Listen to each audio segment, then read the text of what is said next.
is Nikita, and I'm from India Leaders for Social Sector. We'll be talking today about the green economy in the post-COVID world. Dr. Arunabha Ghosh, who is the founder and CEO of Council on Energy, Environment, and Water, he's easily among the most powerful and influential voices in the sector, and has been actively involved, in addition to CEEW, was involved in the design of the International Solar Alliance, and is also a board member at Clean Energy Access Network.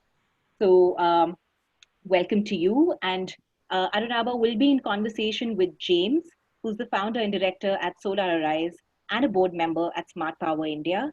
He, again, has been in the sector for a while. He himself made a transition wherein moved from BCG into working in the energy space. So welcome to both of you. We're really grateful for you having made the time, and I'll now hand it over to you. Wonderful. Thank you very much, Nikita. It's always a joy to spend time with you, Arunabha, and especially chatting about something that you and I have talked about, I think, since the first time we met, how the world is going to change and how it's going to be different. And here we are, 2 months into a crisis that has shaken the entire world. And there's two questions that always come up. One is the world going to go back to normal? Is this just a bump in the road? And all of our transitions that we've tried to make to a sustainable, clean world have now been put on the back burner. So are we worse off? Or are we better off that actually this pandemic has accelerated all those changes? And I'll throw in my 2 cents, and I want to bring you in on, I just read the recent report CEEW has done on jobs, sustainability, and growth. And I feel like there is an opportunity here to accelerate all the transitions that were already underway. But I think it needs deliberate choice and intentionality that people may try to avoid for good reason of risk and costs that are associated with it. But we do have a golden opportunity here. And I noticed here in the report, one of the statements you make is that balancing these 3 things, jobs, growth, and sustainability for policymakers are sometimes a question mark. They don't quite know how to do this, and they avoid it because there are inherent trade-offs in this. What do you feel like today? Do you think that this is actually our moment of opportunity to create the right balance and have all 3 work for us? Well, first of all, many thanks to ILSS for having me in this conversation, and particularly having me in a conversation with James. It's always a delight to be in any company with James, and I'm sure I will learn more from you, James, through this conversation than vice versa. But the question that you've posed actually needs a 2-part answer. The first is, whether we even recognize that we are sort of at an inflection point of the way we live our lives or run our economies. And historians have a way of framing things, and they like neat kind of segments of decades or centuries and so forth. And then we apply sort of historical analogies. But what we struggle often with is understanding the moment when you are in it, rather than working on it from the benefit of hindsight. I think that we have to recognize that we are present at the creation of something completely different. And why do I say this? A century ago, or a little over a century ago, when the First World War ended and the Spanish flu was also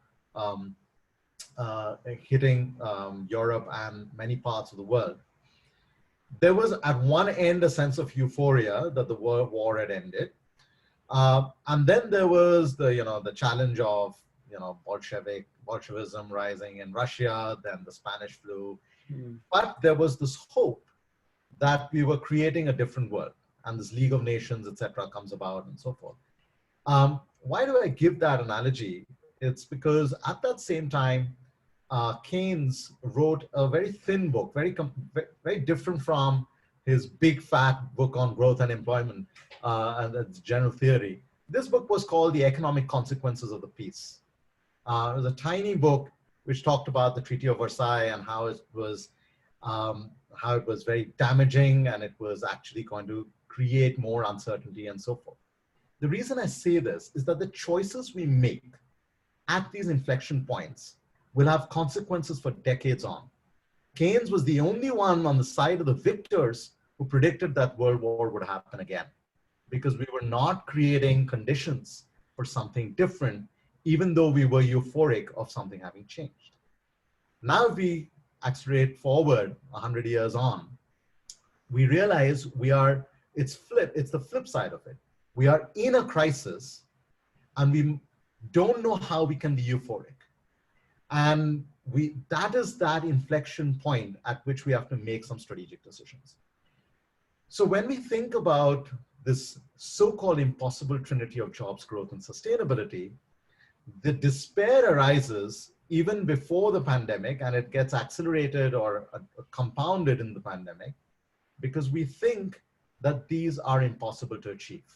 That you can either achieve jobs and growth, you pump in a lot of money, but you got to cut down some forests, etc., destroy biodiversity to be able to do that.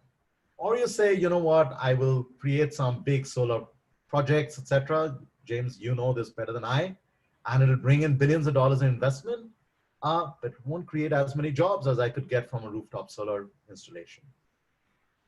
The strategic choice we have to make is first realize that there is no other path out. And when you accept that, in that 5 stages of grief, the first stage is denial. Only the 5th stage is acceptance. When you accept that there is only one way out of this, that the new economy is the green economy. The new jobs are in the green sectors. The new investments will be there where there will be resilient infrastructure. Then you are at least mentally ready to make some strategic choices. And that's what we're trying to say through this report, Jobs, Growth, and Sustainability, a call for a new social contract, that this is not a tree-hugging agenda. This is a manifesto by the analytical and for the practical. So once we start working with that mindset, I think then we can start listing all the opportunities that arise. So let's start on the first part of this. You mentioned the word grief. I've heard this often in the last few months, that what we are all experiencing is grief. You're talking about grief in the national economic sense, recognizing that something of what we believed about our economic structure, we have to now let go of and give up and accept and maybe even embrace what is an opportunity. But we have to give something up to be able to do this. Right? This is the transition you're talking about. Can you talk a little bit about what we're giving up? Then I want to talk about what we're trying to embrace. I think the first thing we have to give up, James, is the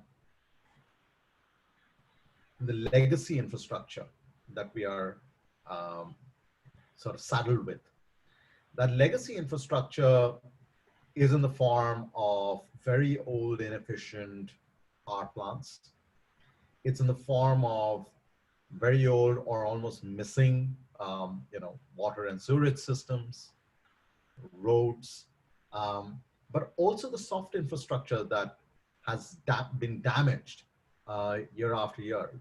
Cyclone Amphan that hit, the most expensive cyclone in the Northern Indian Ocean, $13 billion of damage, could probably have been even worse if the mangroves of the Sundarbans Delta had completely disappeared.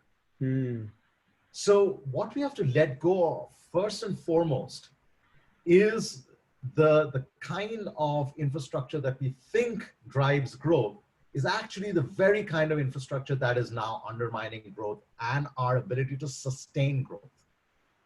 The second thing we have to get rid of is the way our financial markets operate. And it's the way we assess risk, the way we look at returns on investment, the short-termism that we apply, the perceptions that investing in the poor or investing in small projects, etc., will not get you returns. That's the other thing that we have to overcome. The third thing we have to overcome is behavior, is our own behavior. And no amount of policy and technology and finance will suffice if we don't think of behavioral nudges that make strategic but small shifts in the way we work, in the way we travel, in the way we communicate, in the way we exchange goods, services, ideas. These are some of the issues that we have to kind of get rid of. If we did that, then the opportunities will become more apparent. They're not obvious, as you said earlier, James, and I would love to hear your thoughts on this, is why does it always seem that the choice of giving up something always comes with, nothing in return? So what is it that switches when you're making an investment decision that I'm actually not giving up something, I'm actually net gaining something? What is the kind of information? What is the kind of perception that makes that change happen?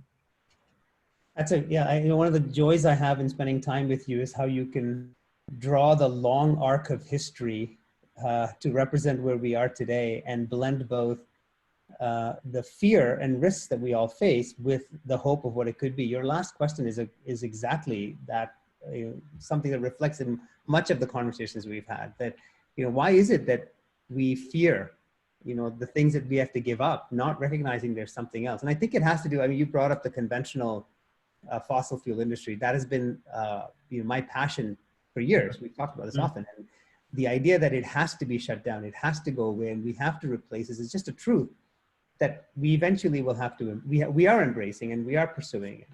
But it's clear that the voices that say that there's a huge risk in shutting that entire industry down or slowing it down has to do with jobs, has to do with skills, has to do with investments, nonprofit performing. And there's a set of voices around that that are actually quite loud.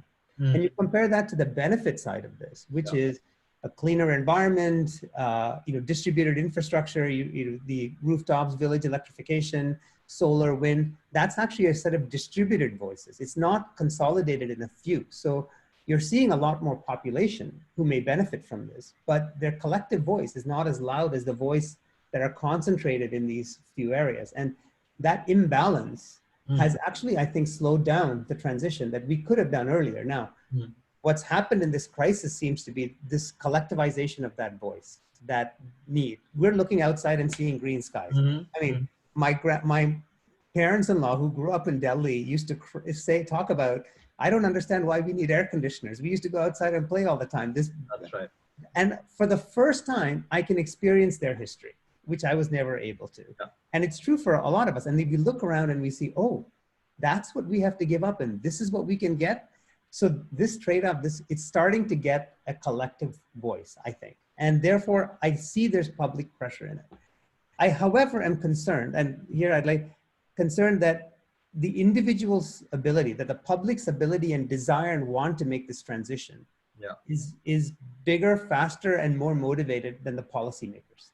The policymakers are more stuck in the trade-offs and slower to make to bear the pain that's involved in this transition. Yeah. Well, as hopeful as I am sounding, I also have to be a little Machiavellian here. One of our favorite readings. Exactly. We have to do a little bit of divide and rule, James. Think about it this way. We think of thermal power plants or coal power plants as one sort of Goliath against which, and you've used the David and Goliath kind of metaphor so much in your recent conversations. So you've got that as the Goliath, and then you've got the tiny kind of renewables energy sector as the David, right? But what if we split up the Goliath, right? Let me give you an example. To clean up all our thermal power plants, retrofit them with pollution abatement equipment, will cost about 14 to 15,000 crore, more than $2 billion. Now, there is resistance to that. We miss many deadlines, etc. But what is also argued by the naysayers or by the incumbents is that, well, this will just increase costs for the consumer. We just pass it on. However, if we shut down power plants that are more than 25 years old, and actually allocate the coal to the newer, more efficient power plants, right? You actually have a net gain of about 18,000 crores. So this is where the policymaker suddenly gets excited or could get excited. In a time when, even before the pandemic, you have a 10% fiscal deficit from the state and central governments put together, you are looking for any place from where you can save money. So you're saying, look, this is where you will not only save money, you will gain some money. If you sold 30% electric vehicles in 2030, you would avoid 45,000 crore of oil imports. You know, so one after the other, you've got to then break up the Goliaths into smaller bits and then see with whom we can work, right? Even as the Davids gain strength, right? It's not as easy as, you know, just number crunching on a piece of paper. The entire political economy and the just transition for the people, for the workers, is not something that can happen automatically or can be assumed by an economist. It has to be, again, actively worked on. But if we did that, again, they could become part of that transition, because the citizen, James, is also the economic agent. So when does the economic agent start thinking like the citizen? That's when we will make that change. Fascinating. So in that process, it brings me to the next point in the report you made, Arunabha, about the new social contract. So there has been several aspects, and I've been, since I read this, I've been thinking through the way the original sets of the social contract has been defined, which is between state and individuals, and between individuals amongst themselves. What do I give up so that you also give up, so together we form this common purpose, right? And the idea of, therefore, how does a state form outside of that? But that social contract, as we have seen in example in India, but truly all around the world, has actually let quite a few people down. Maybe what they expected out of that social contract they didn't get. Maybe it was never explicit in it. But I also feel like there's a time when the idea of the social contract goes beyond just individual to individual, but actually peoples to peoples. And there's other elements involved in defining these ideas of the social contract. Now, you've made this that's one of the key pillars of this study that you've done, right? That there is a need for a new social contract to help with this transition. Can you talk about what that is? I think the first point, James, is very interesting that you made, and I'll come to answering your question in a second, that in India, we have a constitution that empowers the individual, but a society that prioritizes the community. And this is why there is often tension, not just right now, but there is often tension between what is a social contract between individuals or individual economic enterprises and so forth, and groups of peoples. You said peoples, it could be communities, it could be states, it could be castes, it could be any way in which we want to cut and dice ourselves up. And we of course all have multiple identities, but that's what makes it difficult to strike social contracts in a country like India.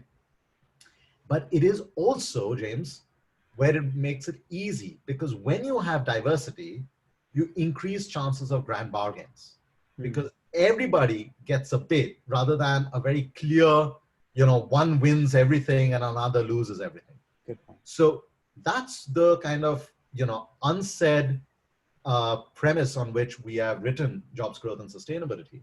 But the new social contract is going to be between the citizens, the state, and enterprises. And it rests on two pillars. The first is opportunity. The second is avoiding loss. First pillar is about jobs, growth, and sustainability. As I was mentioning earlier, the new economy, the new investment opportunities, the new growth opportunities, the new employment opportunities.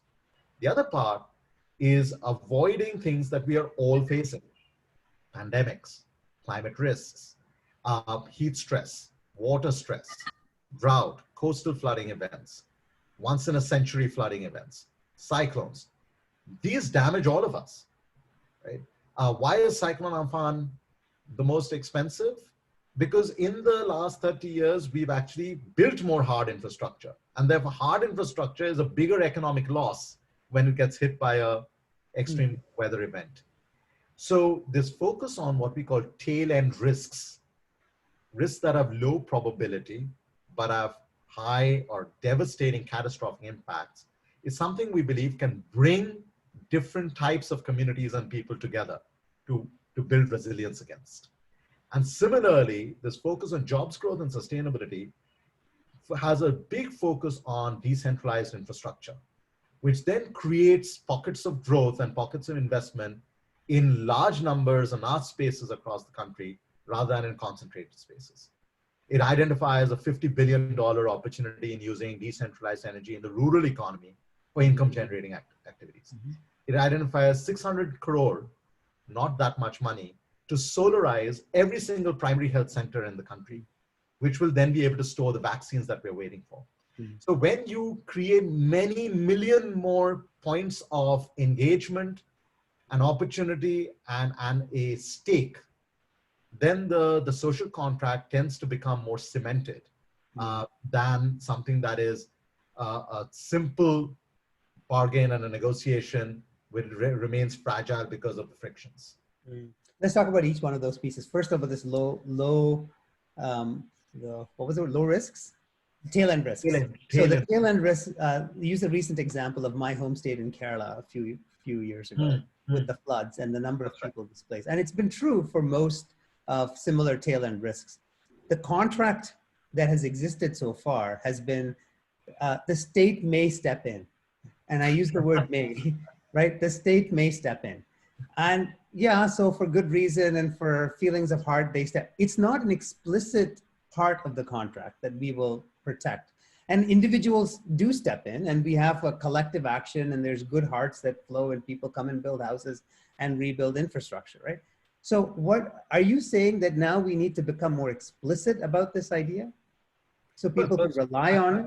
Absolutely, absolutely, James. Look, the Constitution makes it a moral and a constitutional obligation for the state to protect life.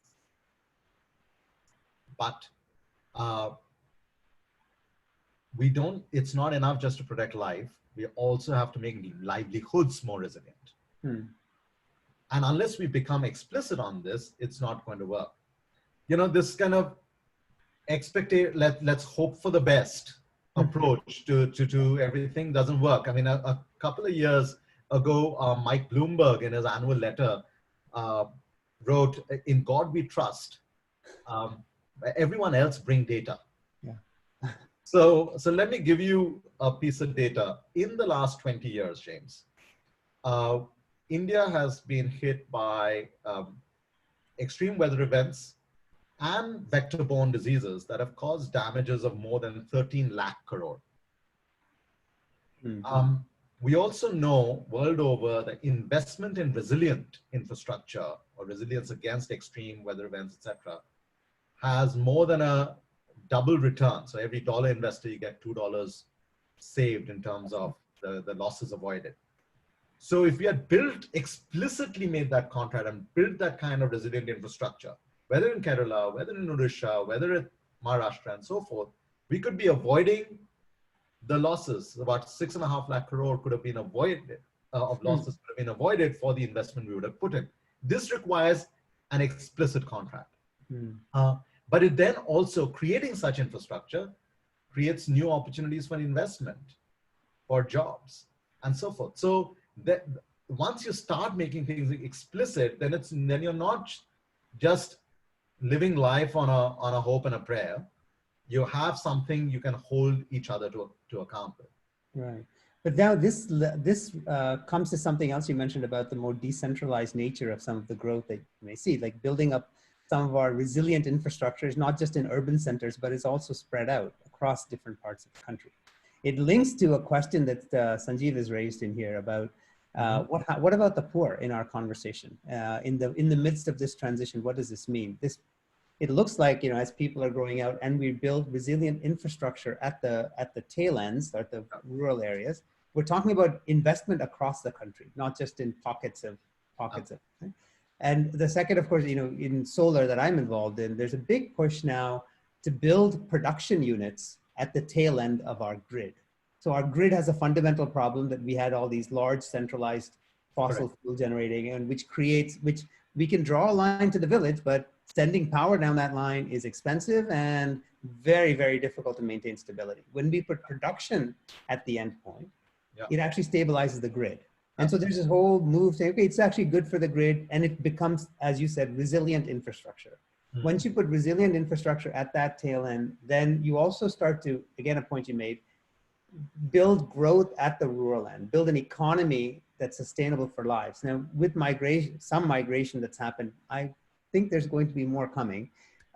We're seeing a movement of skill from the urban centers too. These people are going home with skills, right? So we haven't, it feels like there's an opportunity to bring in Sanjeev and his question as well, to help, to invest at the rural areas while we're building resilient infrastructure, also build a resilient enterprises. Exactly.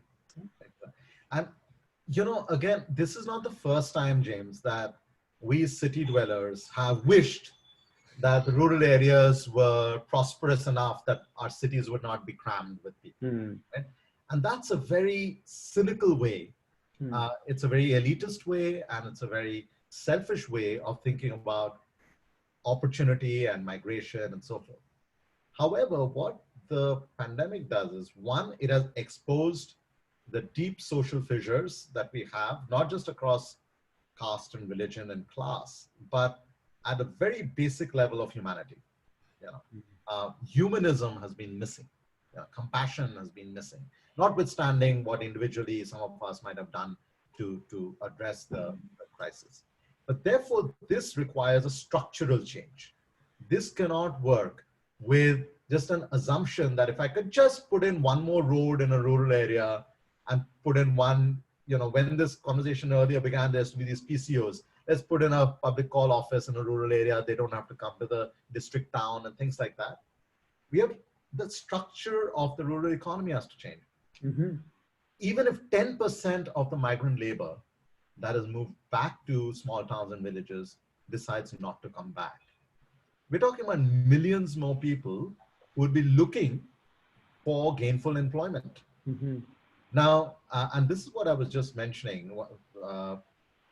One initiative we recently launched is called Powering Livelihoods. And it's trying to tap into this opportunity that using efficient motors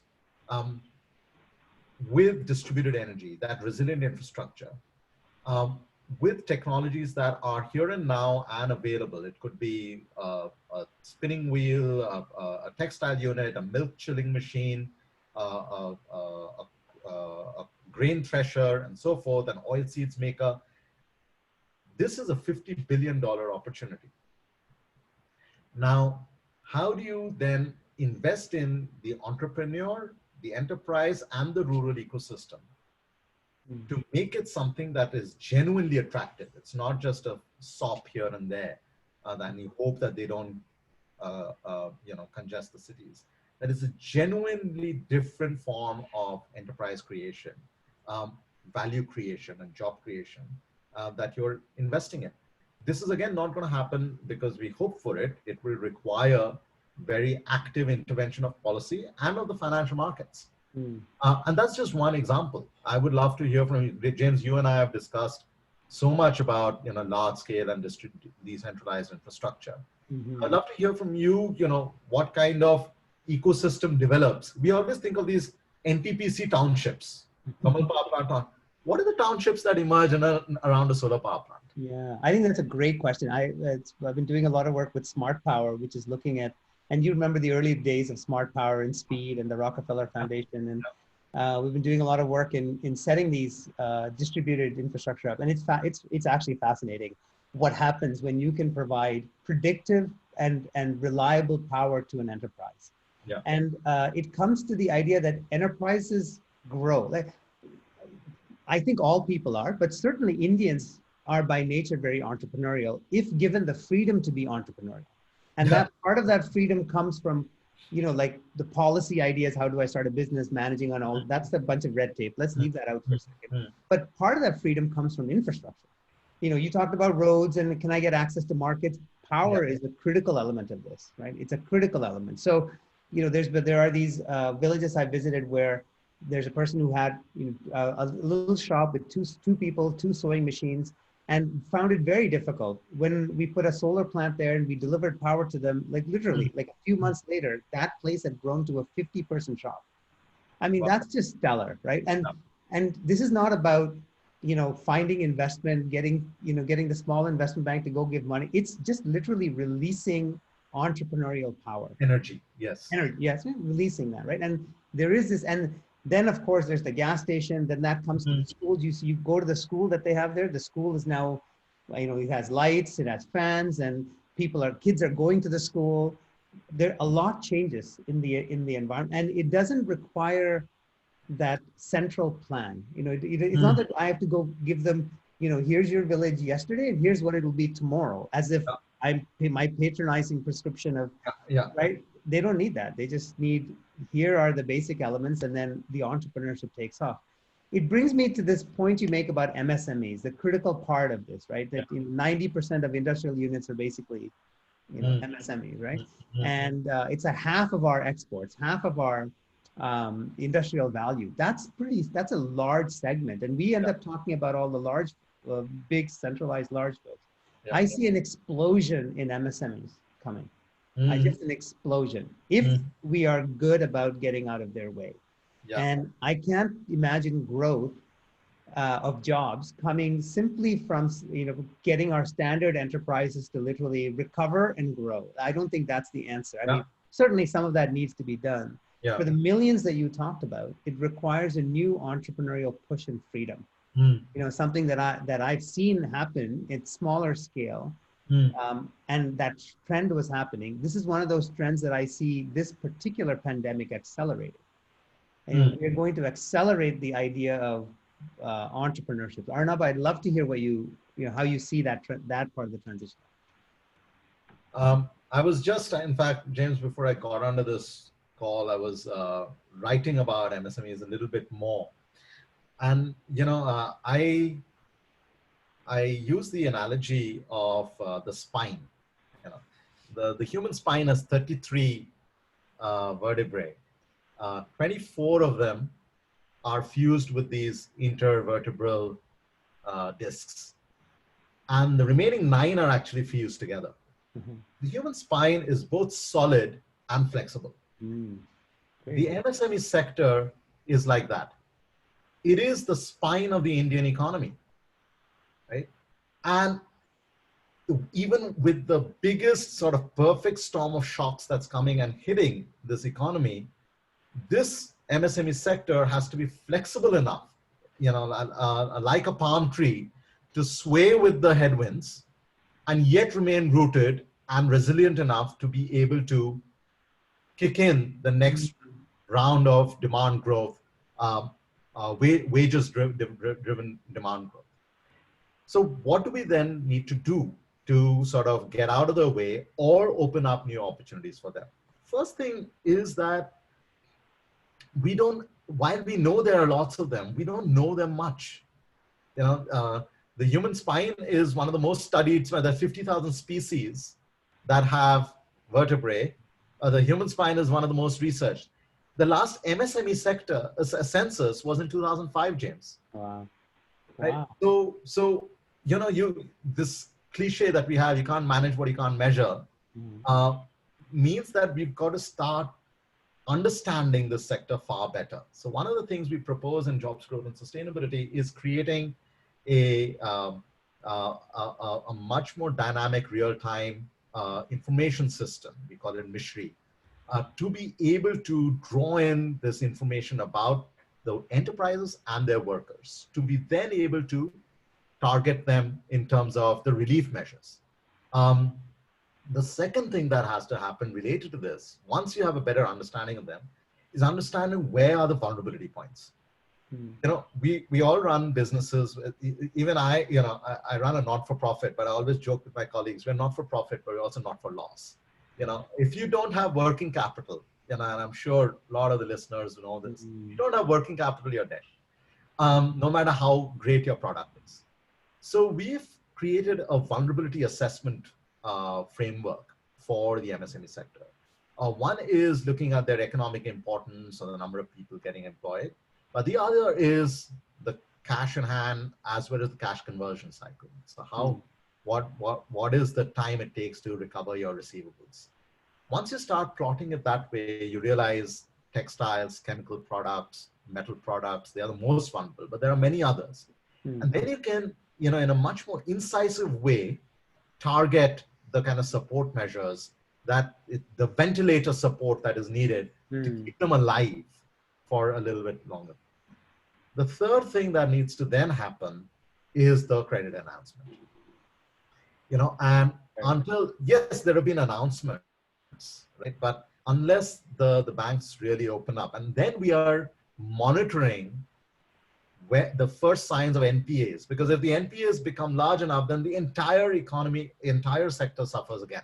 You get branded overall in terms of a low risk or a high risk kind of investment. But if you're doing it in a more incisive, real-time way, you identify, you isolate the NPAs, and you keep investing. These are at least some of the ways in which we can enable that entrepreneurial energy that you were referring to. Let's continue on this, on two aspects of this. First, very quickly on the NPAs. One of the things I've noticed is I also get a chance to spend some time with NBFCs, which are not the favorite term today, but there are several of them who are lending and extending credit to the MSME sector. And over long periods of time, the data shows that NPAs are a fraction of the NPAs that we read in the newspapers, right? I read the stuff in the newspaper and I'm thinking, I don't understand how you run a banking business with this when we are an exceptional MSME class. So frankly, I find sometimes the NPA problem in the MSME sector, we get all the bad news and that gets hyped. On an average across a large population, it's actually very manageable and it's actually a very good business. Do you see that? Yeah, and it puzzles me why. I mean, I can understand a cognitive dissonance between, reacting to immediate stresses versus far off stresses, but I don't understand the willful ignorance of the data in the financial sector. Yes. And in fact, James, I think I've told you about it about a year ago at CEEW, we kicked off a dedicated center for energy finance, precisely to look at, to kind of plug this gap between the real and the perceived risk. And you need to have real-time information. We're in fact developing another portal with the Central Electricity Authority to be able to give much more real-time information on what's happening. And that's just one sector, but a lot of the new investment in the energy sector or in the water sector or in healthcare or in tourism, these employment intensive sectors are also MSME sectors. They are not steel plants. They're not cement plants. So these MSME sectors we need to break down this gap between the real returns and the perceived risks. And it is this albatross around our neck, because till we are assumed, and we organized a meeting just a few months ago about risks in emerging economies, not just in India. And one investment banker, the meeting was happening in Dubai, and one investment banker said something very interesting. He said, there's risk, which is analytical, and the analysts do it, and then there's anecdotal risk. You hear of the one time some guy lost money because they invested in some, entity in another country, and the entire country gets branded. Right? Now, how do we overcome these anecdotal risk perceptions to, again, free up the energy that you were referring to? Yeah. And actually, that anecdotal issue goes both ways, by the way. India has been extremely bad at managing narrative. And we allow our single... Even though we write epics. Even though we write epics. Exactly. That's exactly right. That somehow we have lost the power of the narrative. We let other people write our narrative with exactly single anecdotes. Yes. Whereas I see other countries are quite good, despite anecdotes and analysis, able to manage a narrative that is far outside their scope. But before we get there, I want to come to agriculture, and I want to remind everybody who's listening, you do have a Q&A button on your list. Please do raise questions that we can incorporate in the discussion. So I wanted to come to the question of agriculture, because that question did come up in several of the questions we received before this session. And also I see it again explained in Sanjeev's. And I know, Arunabha, in the report, we talk about agriculture. And I was fascinated by it, because when we talked about micro enterprise and the idea of rural economy growing, it's not just about farmers. I feel from what I've seen, it's farmers becoming enterprises. Yeah. Like we're having new, whether it's food processing, collective bargaining, access to new markets. There's an entire shift from what used to be farmers selling to middlemen in the market, and then there's a whole chain that goes on. That whole chain seems to be shifting and disrupting. It feels like, from what I've seen and what I've experienced in this, that this is a new opportunity for people, for farmers especially, who love their craft, are investing in organic, and Sanjeev has brought up, several people have brought this up, investing in organic methods to be able to bring that brand or that quality out to the market, command a premium for it. So becoming an integrated business. I feel like both the economy developing at the rural end and technology for market reach and information reach is making this opportunity come real. Do you see that? Is it? It's there, and but I think it needs a lot more attention. So firstly, we have to recognize what is um, uh, where there is these pockets of innovation. We've all, or many of us might have read, Sikkim became the world's first organic province, all organic produce, etc. But not many might have heard of what's underway in Andhra Pradesh. So about 5 years ago, Andhra Pradesh kicked off something called the Zero Budget Natural Farming Program. Now, why is it zero budget? It's not really zero budget. The idea is that the farmers' input costs for seeds, fertilizer, etc., would come down by 80–90%. So much lower input costs for the farmer. But the natural farming part is the interesting part. This is not, this is slightly different from organic farming. This is basically using natural inoculants to treat the soil, to treat the seeds, to increase soil aeration and the moisture and so forth, and allow for very small micro farmers, with half an acre of land, 1 acre of land, to be able to grow 5, 10, 15, I've seen 17 different crops growing at the same time on a single plot of land. Now, this also makes it something that you're able to produce more climate resilient crops, more drought resilient crops, but they could also command, as you were just saying, more premium on the market if there is value for these types of produce. Now, Andhra Pradesh has managed to scale this up to 600,000 farmers already. It's the world's largest program of natural farming. And it has a plan to extend it to all 6 million farmers in the state. So this kind of agroforestry, sustainable agriculture, climate resilient agriculture, then has to then link to markets. That's where the rest comes in. We have about 95% of the capacity we need to store our grains, we have built. The cold storage that we need to transport our grains, there's less than 5% of the capacity built. Right? So the cold chain is missing. So in the farm to fork metaphor, it's basically as if you've built a fridge for the grain just about when you're going to put your fork into your mouth. But the farm and everything in between is missing the cold chain. Now, once we start thinking, that's not just a farmer, that is a whole new set of enterprises that's going to drive the fastest growth in cooling demand in the world over the next 20 years, it's going to be here. 8-fold growth. And that's not just our air conditioners at home, it's going to be all of this infrastructure that is here. Once you start looking at that, once you start looking at agro-processing, when you start looking at what kind of products consumers demand, you're adding value at each step of the way. And of course, this is a very employment-intensive enterprise.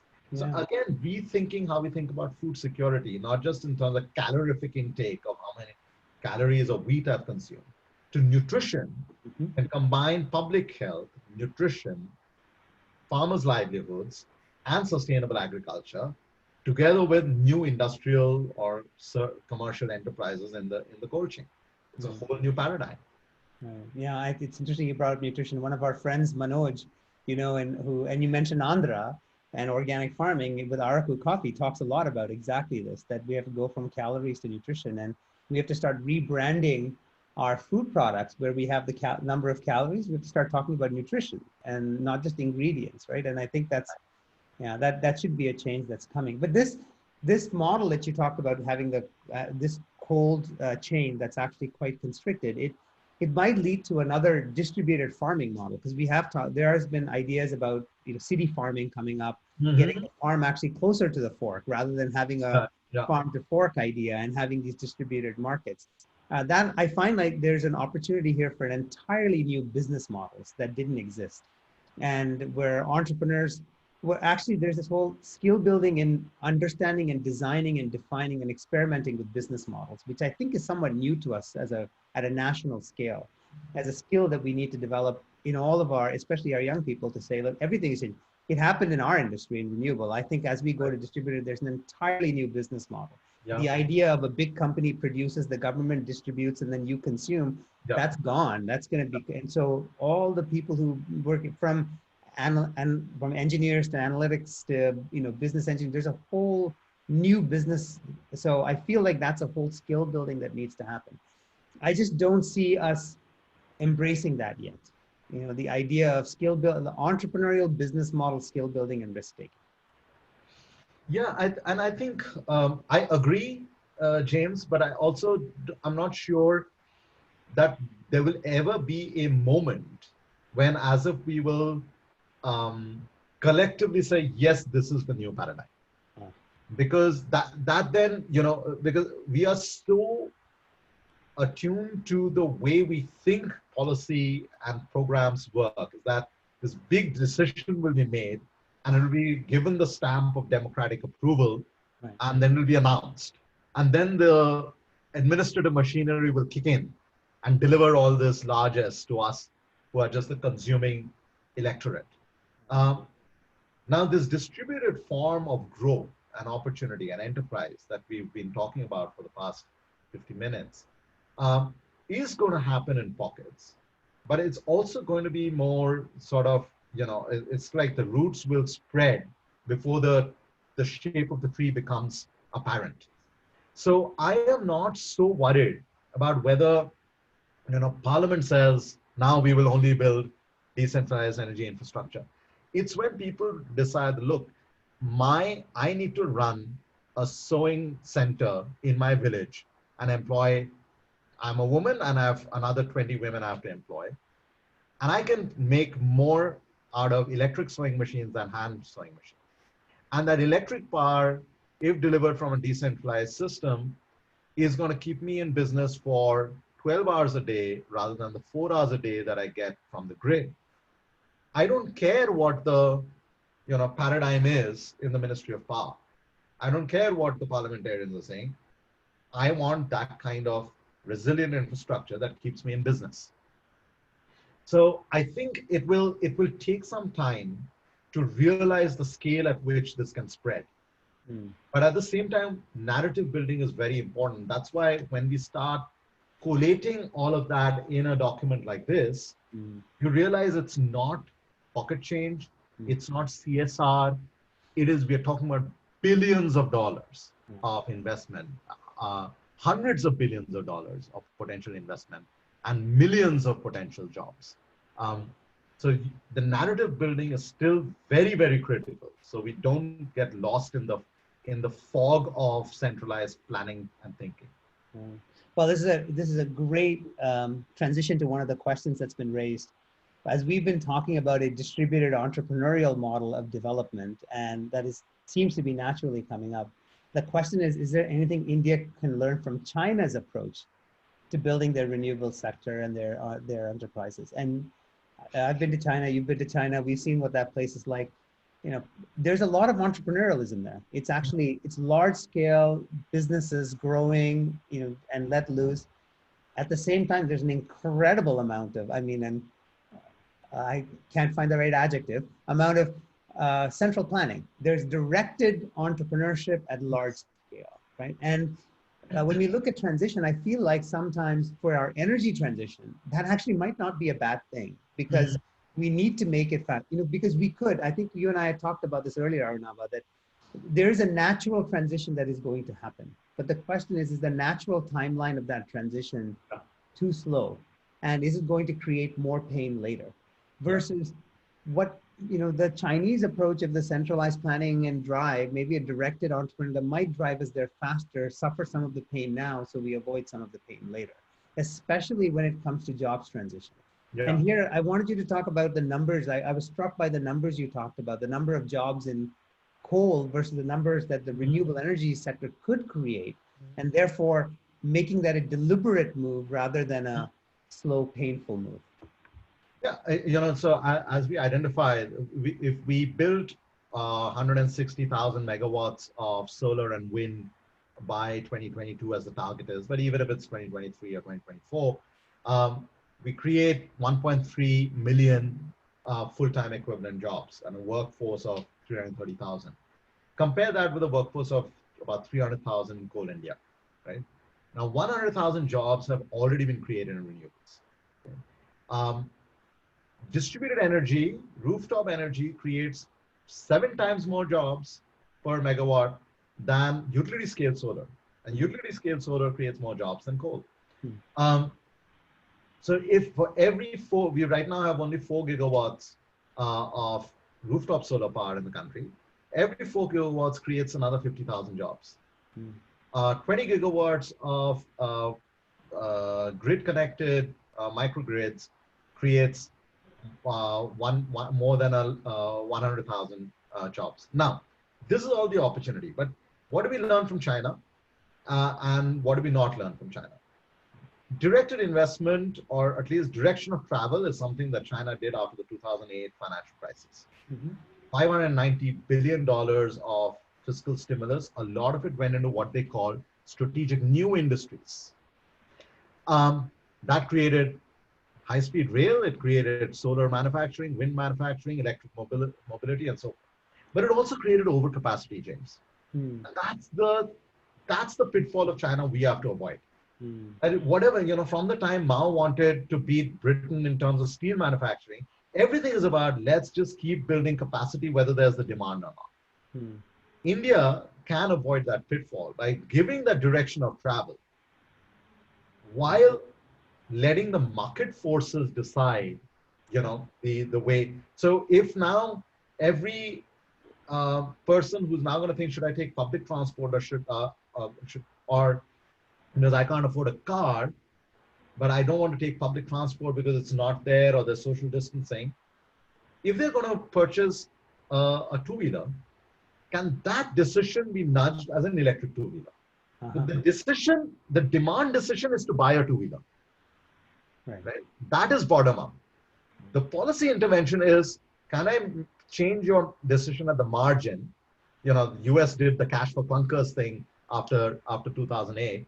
So can I change the decision margin? It suddenly creates a far bigger market for electric vehicles, electric two-wheelers for the automobile industry, accelerates the transition. It's the idea of, so especially in the current government, I've seen a greater embracing of the idea of nudge, nudge economics, right? That's behavioral nudges. So I can see them wanting to embrace this. I fear, though, that it's an extremely new way for policymakers to think. Certainly, I like the model that you've laid out. Let the demand happen naturally, but nudge people towards the right choices within the choices that they're after. Especially, I mean, the electrical versus non-electrical, I can see some of that kind of panning out. But where you live, like the idea of city versus urban versus nearby city, I don't see policymakers embracing the idea of nudge quite yet. And that seems like a gap that we have to fill. Yeah, because nudging means you're giving up your power as well. Yes, right? exactly. But it was actually, when we launched this study just day before yesterday, it was launched by Minister Nitin Gadkari. And in a remarkable 45-minute address, he referred in so many ways, of which he called jobs growth and sustainability as the heart of the Indian economy. And he gave example after example, whether it's in bioenergy, biofuels, electric mobility, shared mobility, creating entrepreneurship in rural areas. I think those who have a finger on the pulse of the population get it. It's again translating that, nascent political or latent political will into reality, it passes through the pipeline of our administrative processes. So how do we lubricate that? Yeah. That's not only going to happen by nudge. That will require some real hard intervention. Right. Exactly. So it's actually a converse of what you have to do. You can't nudge the administration That's right. to become more people friendly. You need some shoulder grease. So one of the other questions asked is about what do you see about India's commitments to the environmental change? So we have our NDCs. Rini had asked about the nationally determined commitments, and are they are they good enough, and don't we need it more? And in the post-pandemic world where our resources are going to be so constrained, do you see this actually taking a backseat? And especially, and Abhimanyu asked a similar question around, do we need a much stronger commitment in lines of the Paris Agreement or more to be able to make sure we get over the finish line? The good news is that we are the only major economy whose NDCs are consistent and are on track with a 2-degree scenario. The bad news is it is nowhere near sufficient, and not just for us, but for the world as a whole, because what we do is we have to do more, and the rest of the world also has to do more. With their current NDCs, US, China, Europe, and Japan will consume 49% of the available carbon space for the entire world. So India and 192 other countries will have to play with 51% of the space, right? So if that carbon space is shrinking, and here's the ugly news. A global lockdown, James, it's likely to result in a 5.5% reduction in greenhouse gas emissions in 2020. It's the steepest fall ever recorded. And yet it falls short of the 7.6% annual reduction in emissions needed to stay within 1.5 degrees. So a complete shutdown still isn't good enough. Even a complete shutdown isn't good enough, right? So that's the good, bad, and the ugly of the story. And if we exceed those 1.5, 2-degree thresholds, it's India that is one of the top 5 most vulnerable countries in the world. Yeah. It doesn't matter. It doesn't matter what the US is doing or not doing. We are in trouble. And we are seeing signs of that. You referred to the 100-year, once-in-a-century floods in Kerala, preceded by once-in-a-century floods in Chennai, now hit by a once-in-a-century cyclone in Mumbai or Maharashtra. So this goes back to what we started with. There is no other way out than the investment in the green economy. Because it has nothing to do with what we are promising in international negotiations. This is the only economy that will keep us reasonably resilient against planetary-wide shocks that are going to come with more frequency and more intensity as we go forward. So this is actually, we're at the point where it is both our opportunity and our hope, as it were, right? To the transition. It's the only thing that we can hope to make sure that we can survive out of this, the climate catastrophe that may be around the corner. But it's also an amazing opportunity in terms of both business and all the other things that we've talked about already. So these two things are aligning. So closing words, how would you convince the policymakers it's time to jump onto this train?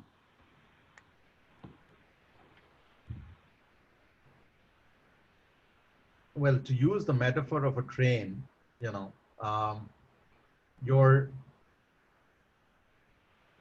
are many trains that we have missed in terms of technology, in terms of business opportunity. In the era of globalization, we keep feeling that we missed out. There is now a track that leads you towards the old economy. That track is going to get hit by storms of various kinds. Literally. Literally. Those trains are going to not just move, they're going to halt. And guess what? Even your stations are going to disappear. There's another track that if you boarded this train, Rather, if you became the locomotive of that train, you can have a very long sort of, it's the traction power of new trains is that Mm. there's not just the locomotive, the traction power comes from every single carriage. And Mm. that decentralized, resilient infrastructure, if we build and invest in and create jobs for, has lot of, to use your metaphor, James, lot of peoples in these different carriages, each creating their own traction power, but driving the locomotive out of this crisis. It's not glib talk. Jobs growth and sustainability gives all the hard numbers that are there across sectors to make that case. But as I said, between the latent political will and the more and more explicit kind of citizen demand for a different life and livelihood, we need to create those bridges. Mhm. That's going to come from policy, it's going to come from technology, from finance, and our behavioral changes. Wonderful. Thank you very much, Arunabha. As always, a joy spending time with you. And as I'm sure everyone who's listening and watching have experienced, you have this amazing ability to face the real facts, show reality as it is, but take that reality and show us that this is not doomsday, far from it. It's actually exactly our moment to shine, our moment of hope, as it were. So thank you again. Thank you for joining us, and thank you for spending this time with me. And James, you work on, if you permit me 10, 15 seconds, you work in solar, but you are a source of, your optimism always is a source of sunshine in you're very kind. so thanks so much for all your provocative questions and shepherding this conversation. I It really was a had a joy. delightful Thank time. you. And thank you, everyone. Great. Thank you so much, James and Arunabha, for a fantastic session. It was really insightful, and I'm sure our audience also appreciated, all the talk about policy, a clear roadmap for India, really sort of addressing these challenges and leveraging our green potential as a country. Um, Thank you for your time. Thank you to our audience. Thank you, and very soon. Have a good day. Thank you. Thank you.